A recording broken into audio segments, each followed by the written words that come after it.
We told you the story in February about Duke Energy and the 39,000 tons of toxic coal slurry that gushed into a major North Carolina river.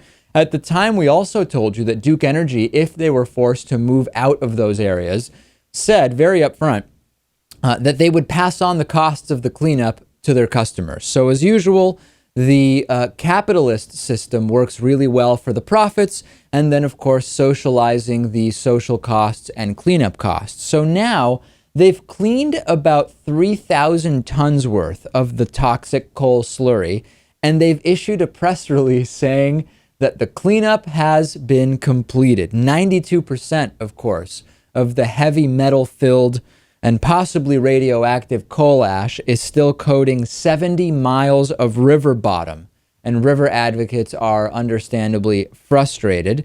The argument that Duke Energy is making is that now the stuff has settled and has even been covered by the riverbed, so now you're actually going to further disturb it. If you try to clean it up, you're better off just leaving it there. Of course, actual scientists indicate that just leaving it there is not like undisturbed asbestos, where it's just going to sit unless someone takes a hammer to it, that actually just because of the currents and because of other weather conditions, this stuff is going to be stirred up. It is going to it's going to start flowing.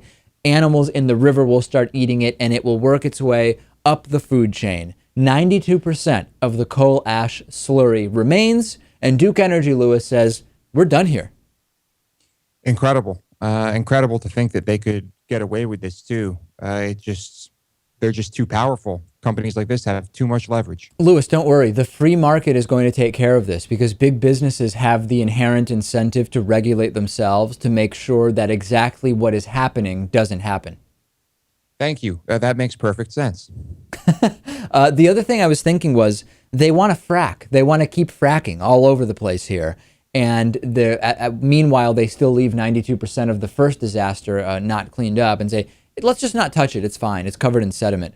I really trust these companies. I think that they are the people we should listen to.